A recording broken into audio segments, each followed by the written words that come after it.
Hello everyone, আসসালামু আলাইকুম। আমার হাতে যে ফোনটি আছে এটা হচ্ছে Oppo A3s মডেলের একটি ফোন। এটার ডিসপ্লেটা একদম ড্যামেজ হয়ে গেছে। এটা আমরা ডিসপ্লেটা রিপ্লেস করব।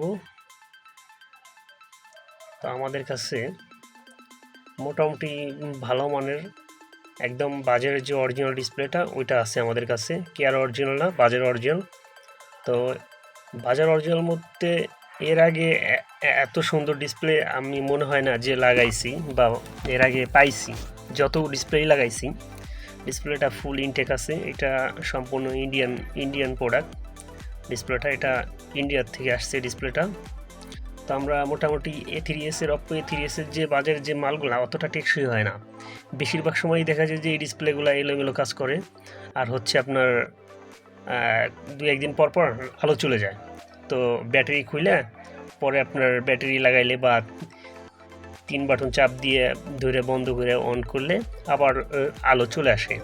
তো A3s এর বাজারে যে লোকাল যে মালগুলো আছে মোটামুটি আমি ভালো কোনো মাল পাইনি।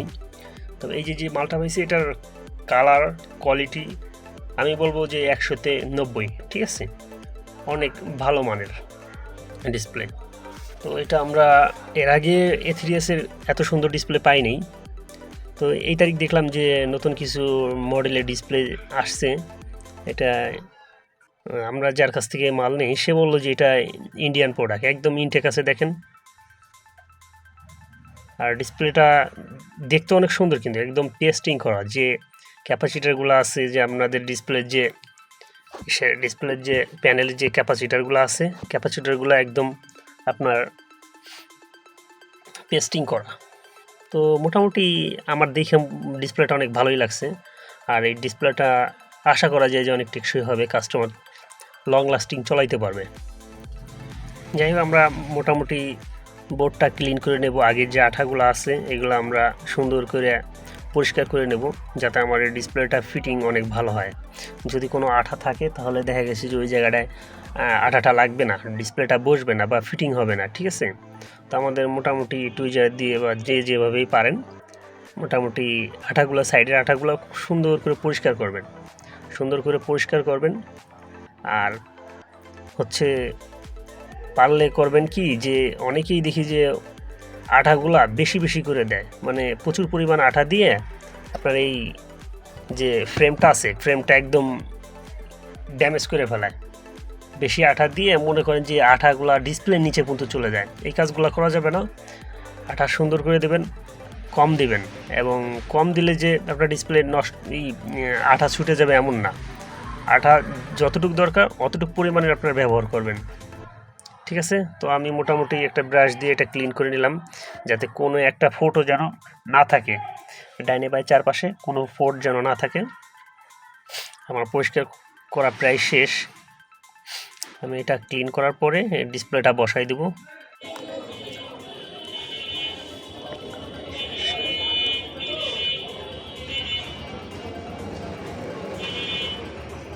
ফার্স্ট টাইমে আমরা এখন আমাদের ডিসপ্লেটা চেক করে নেব একবার, ডিসপ্লেটা কি অবস্থা, কালার কম্বিনেশন কেমন আসে, টাচ রেসপন্স কেমন আছে, এটা আমরা একবার লাগাই চেক করে নেব। চেক করার পরে তারপরে আমরা এটা ফিটিং দেব, ঠিক আছে। সুন্দর করে আঠাটা মাইরে ফিটিং করে তারপর কাস্টমারকে দেব। আপাতত আমরা এটাকে একটু লাগাই চেক করি যে এটার কালারটা কেমন আসে, টাচের কাজ কেমন করে, এটা আমরা একটু চেক দেব।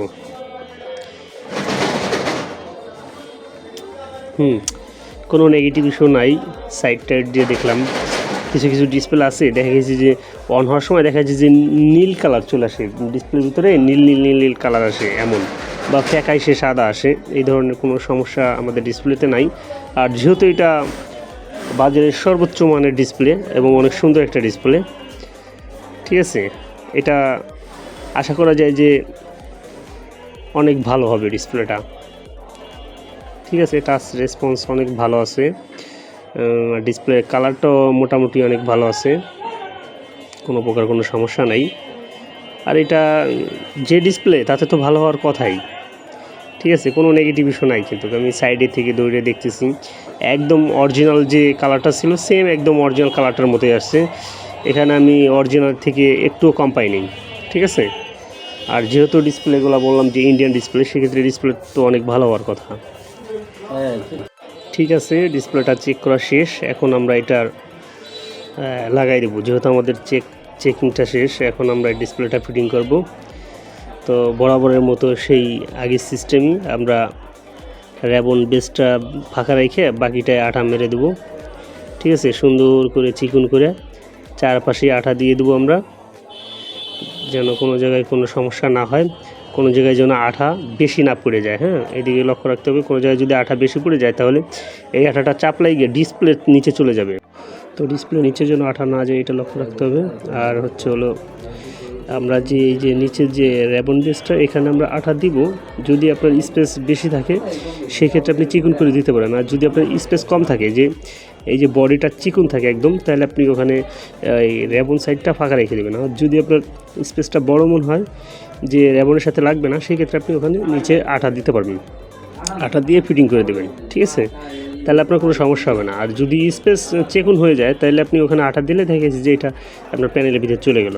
প্যানেলের ভিতরে চলে গেলে ডিসপ্লে টেকসই খুব কম হবে, ঠিক আছে। ডিসপ্লে আমাদের বসানো শেষ। এখন আমরা এটা সব কিছু সেট আপ করবো, ব্যাটারি লাগাবো, ব্যাটারি লাগাই স্ক্রু লাগাই আমরা ফুল কমপ্লিট করে এটাকে 2 ঘন্টার জন্য আঠা মেরে আমরা রেখে দেবো। 2 ঘন্টা পরে কাস্টমার আসলে কাস্টমারকে আমরা ডেলিভারি দেবো। হ্যাঁ, 3টা রাবার লাগাবো।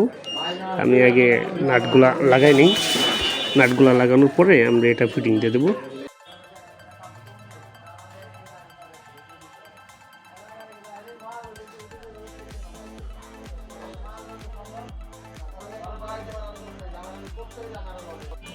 ঠিক আছে, আমাদের ডিসপ্লেটা লাগানো কমপ্লিট। আমরা এখন এটাকে 2 ঘন্টার জন্য 3টা রাবার মেরে রেখে দেবো। 2 ঘন্টা পরে রাবার খুলে পলিটা উঠাইয়া আমরা কাস্টমারকে একটা সুন্দর একটা গ্লাস লাগাই দিয়ে কাস্টমারকে আমরা ডেলিভারি দিয়ে দেবো, ঠিক আছে।